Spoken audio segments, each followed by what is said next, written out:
अस्सलाम वालेकुम स्टूडेंट्स। आज हम स्टार्ट करने जा रहे हैं चैप्टर 3 फर्स्ट ईयर।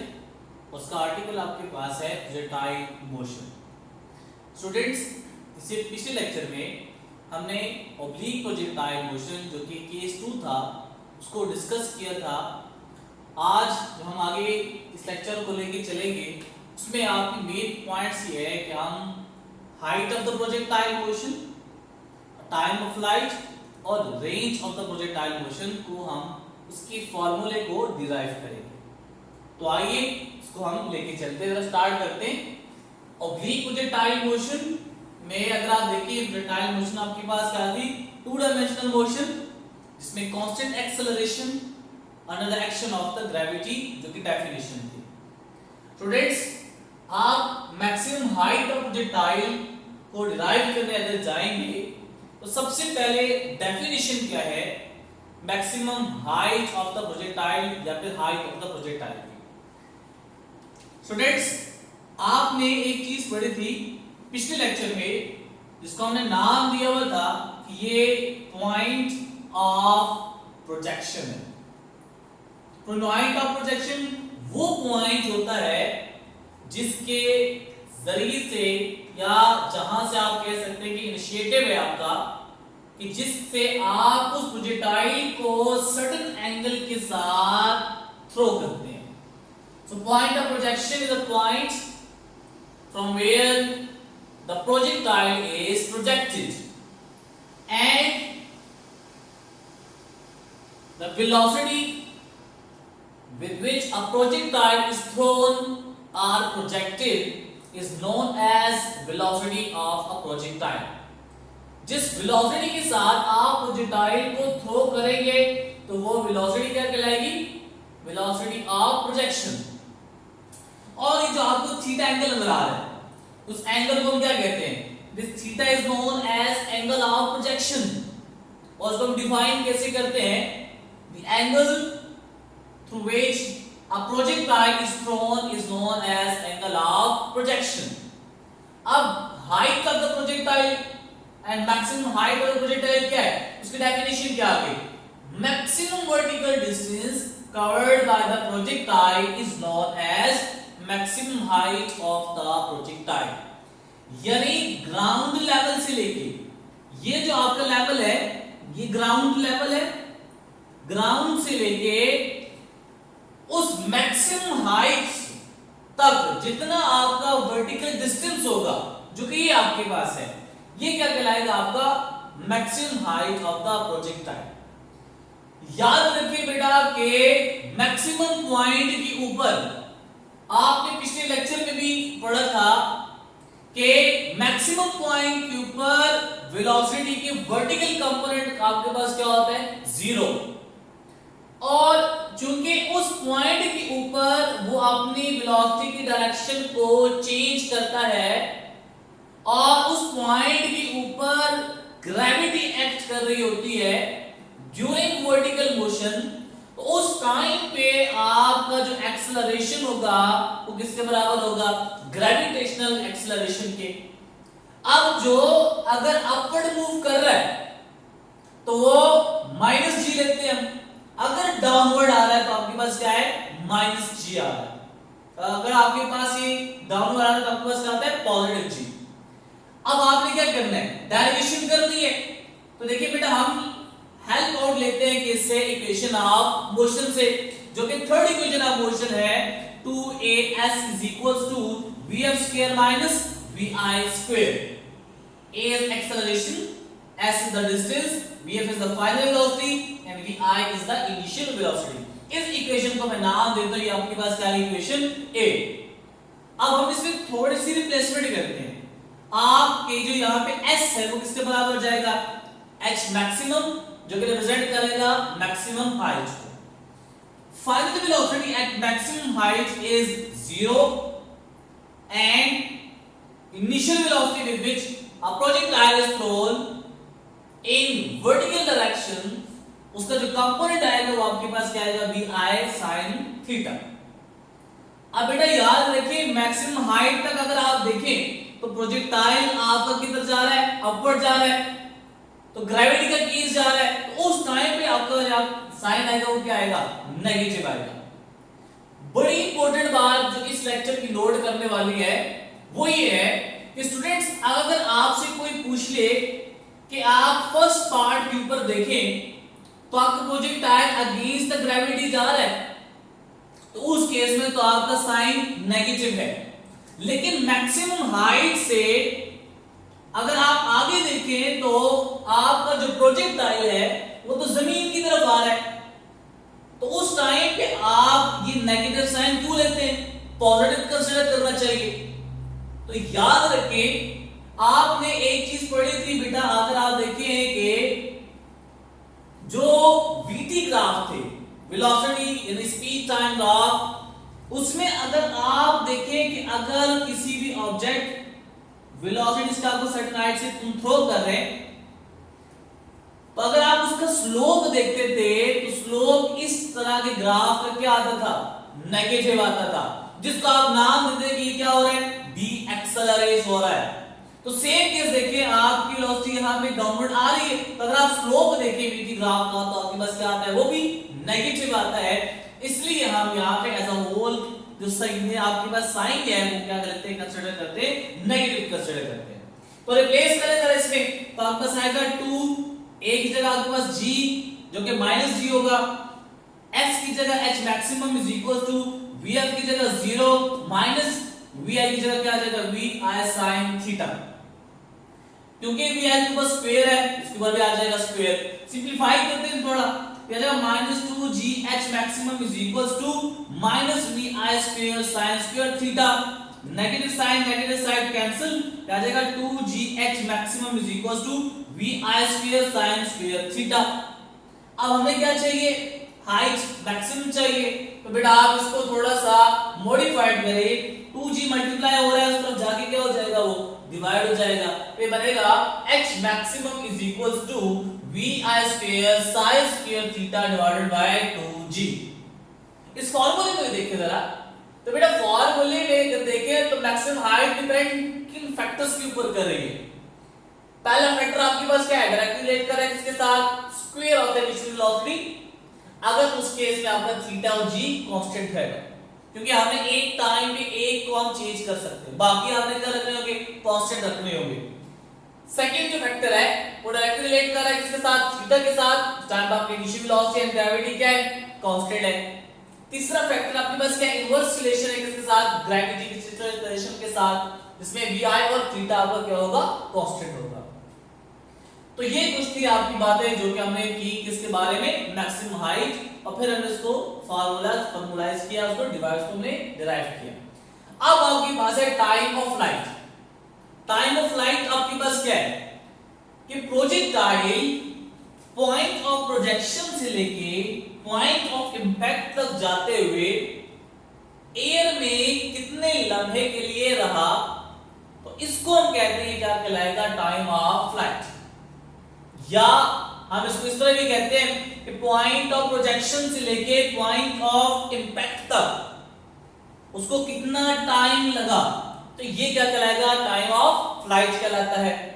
डिफाइन कैसे करते हैं जरा, पहली डेफिनेशन है time duration during which a projectile remains in air start a time of flight, यानी प्रोजेक्टाइल कितने टाइम के लिए ड्यूरिंग एयर रहा, तो हम कहेंगे वो आपके पास क्या है, टाइम ऑफ फ्लाइट।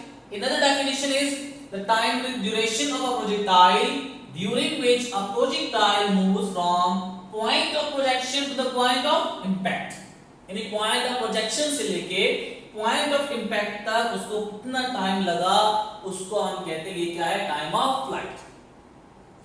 आज का सिंबल आपके पास क्या है, कैपिटल T। डेरिवेशंस कहते हैं, फॉर्मूला डिराइव करते हैं इसका। तो बेटा देखिए, अगर आप देखें कि ये जो आपके पास डिस्टेंस है जो कि s या x के बराबर होगा, आप वो जीरो कैसे होगा, क्यों, क्योंकि देखिए बेटा जहां से वो स्टार्ट हुआ था वो दोबारा ग्राउंड पे आ गया, तो उसका हम पुट करेंगे s की वैल्यू क्या हो गई, 0। और चूंकि वर्टिकल आपने सर्टेन वेलोसिटी दी है तो उसका कंपोनेंट क्या आएगा, vi sin थीटा, और स्मॉल t कैपिटल T इसमें प्लेस हो जाएगा, और आपके पास a y की वैल्यू स्टिल आपके पास क्या रहेगी, वो नेगेटिव g रहेगी। अब जो इक्वेशन हम यूज करेंगे वो क्या है, second equation of motion s is equals to vit plus half at square। लेकिन जो कि हम वर्टिकल अगर आप देखिए मोशन में रिमेन्स इन एयर, तो वर्टिकल ग्राउंड से अपवर्ड लेवल पे है, तो आपके पास इनिशियल वेलोसिटी का y कंपोनेंट और एक्सेलरेशन का y कंपोनेंट को यूज करना पड़ेगा। अब इसमें वैल्यूज पुट करें, s is equals to 0, vi y का component vi sin theta small t replace हो गया किससे, कैपिटल T से, प्लस 1/2 a y रिप्लेस हो जाएगा किससे, माइनस g से, और स्मॉल t रिप्लेस हो गया t से, और स्क्वायर उसके ऊपर तो बनेगा कैपिटल T स्क्वायर। आगे सिंपलीफाई करें तो इसको 0 is equals to vi sin theta t, ये प्लस माइनस मल्टीप्लाई करके माइनस 1/2 gt स्क्वायर। अब जो माइनस 1/2 gt स्क्वायर है इक्वालिटी की लेफ्ट साइड में जाएगा तो क्या हो जाएगा, प्लस, तो ये बनेगा half gt square is equals to vi sin theta into capital T। तो ये स्मॉल या a t और स्क्वायर के t आपस एक पावर क्या हो जाएगी, कैंसिल आउट, ये बनेगा half gt is equals to vi sin theta. हमें क्या चाहिए, कैपिटल T चाहिए जो कि टाइम ऑफ फ्लाइट है, so capital T is equals to, ये बनेगा 2 नॉमिनेटर में जाके मल्टीप्लाई एंड g डिनोमिनेटर में जाके क्या हो जाएगा, वो डिवाइड हो जाएगा। So t is equals to t 2 vi sin theta over g। ये complete from the point of projection to the point of impact complete time है, complete time of flight है। लेकिन अगर आप मैक्सिमम हाइट तक उसकी टाइम ऑफ फ्लाइट को calculate करना चाहें तो वो हम फाइंड आउट कर सकते हैं कैसे, कि आप इस t को डिवाइड कर दें किससे, 2 से, जो कि हाफ हो जाएगा उसका, ये बनेगा t prime is equals to t divided by 2 which is equals to 2 vi sin theta divided by 2g। ये 2 से कैंसिल आउट हो गया, बनेगा t prime is equals to vi sin theta divided by g। So this is the time of flight for a maximum height। ठीक है, तो अगर आप इसके ऊपर देखिए डिपेंडेंस किन क्यू फैक्टर्स के ऊपर है, इनिशियल वेलोसिटी के साथ डायरेक्ट रिलेशन, थीटा और g कांस्टेंट रहेंगे, थीटा के साथ डायरेक्ट रिलेशन vi और g कांस्टेंट रहेंगे, और g के साथ इनवर्स रिलेशन और उसमें इनिशियल वेलोसिटी और थीटा क्या रहेंगे, कांस्टेंट रहेंगे। तो ये आपके पास किसके लिए था, किसका फार्मूला डिराइव किया हम लोगों ने, हमने डिराइव किया for the time of flight. इस लेक्चर की तीसरी और इंपॉर्टेंट डेरिवेशन जो कि रेंज ऑफ प्रोजेक्टाइल। रेंज क्या है, जब आप किसी भी प्रोजेक्टाइल को थ्रो करते हैं from the point of projection और पॉइंट ऑफ इंपैक्ट में जाके वो ग्राउंड को स्ट्राइक करता है, तो पॉइंट ऑफ प्रोजेक्शन से लेके पॉइंट ऑफ इंपैक्ट तक जितना उसने हॉरिजॉन्टल डिस्टेंस कवर किया उसको हम कहते हैं क्या कहलाता है, रेंज ऑफ द प्रोजेक्टाइल। तो डेफिनेशन क्या है कि maximum horizontal distance covered by a projectile is known as range of the projectile. अब देखिए डेरिवेशन करते हैं, हॉरिजॉन्टल प्रोजेक्टाइल कैपिटल R को हम रिप्लेस करेंगे, x को रिप्लेस करेंगे किससे, कैपिटल R से, और जो कि हॉरिजॉन्टल डायरेक्शन की बात हो रही है तो आपके पास वेलोसिटी का कंपोनेंट भी कौन सा आएगा, हॉरिजॉन्टल आएगा। तो ये बनेगा vix is equals to vi cos of theta and small t replace हो जाएगा किससे, कैपिटल T से, जो कि आपका टाइम ऑफ फ्लाइट है और उसका फार्मूला हमने डिराइव किया हुआ है, t is equals to 2vi sin theta over g। अब इक्वेशन जो हम यूज करेंगे वो आपके पास बनेगा s is equals to vt, और हमारे पास s रिप्लेस करते हैं r से, तो r is equals to vix into t। vix की वैल्यू पुट करें जरा, r is equals to vi cos of theta and capital T का फार्मूला क्या है, 2vi sin theta over g। ये बनेगा vi cos theta multiply by 2vi sin theta over g। अगर आप देखिए बेटा तो vi यहां भी आ रहा है और vi का फैक्टर यहां भी आ रहा है, तो ये दोनों आपस में क्या हो जाएंगे, मल्टीप्लाई हो जाएंगे। ये बनेगा vi स्क्वायर 2 आपके पास as it is sin theta cos theta divided by क्या बन जाएगा, g। अब जो आप इस फॉर्मूले में ये फैक्टर देख रहे हैं तो from the trigonometry, from mathematics अगर आप देखें तो sin 2 थीटा का फार्मूला होता है 2 sin थीटा cos थीटा। अब आप 2 sin थीटा cos थीटा को रिप्लेस करें किससे, sin 2 थीटा से, तो ये आपका जो रिलेशन है वो कुछ इस तरह की शेप इख्तियार कर लेगा, r is equal to v i square sine 2 theta divided by g। इस r के अगर डिपेंडेंस देखें तो r तीन फैक्टर्स के ऊपर डिपेंड कर रहा है।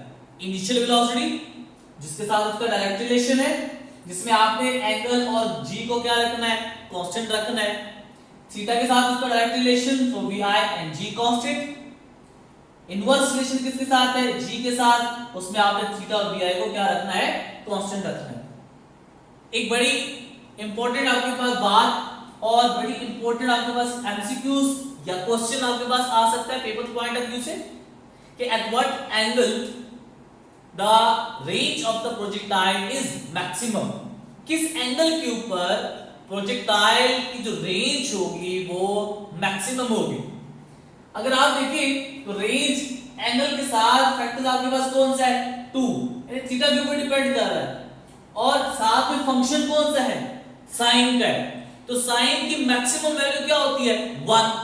तो अगर आपने देखना है बेटा कि जो ये वाला फैक्टर है ये वैल्यू 1 कब देगा, तो अगर आप देखें तो अगर हम यहाँ पे थीटा की वैल्यू 45 पुट करें तो ये बनेगा r is equal to vi square sin 2 to 45 divided by g, और 45 को 2 से मल्टीप्लाई करेंगे ये sin 90 आएगा, और sin 90 की वैल्यू हम जानते हो किसके बराबर है, 1 के बराबर है। तो ये बनेगा r maximum is equal to vi square divided by g। तो हमारे पास 45 एंगल पे किसी भी प्रोजेक्टाइल की रेंज क्या होगी, मैक्सिमम होगी।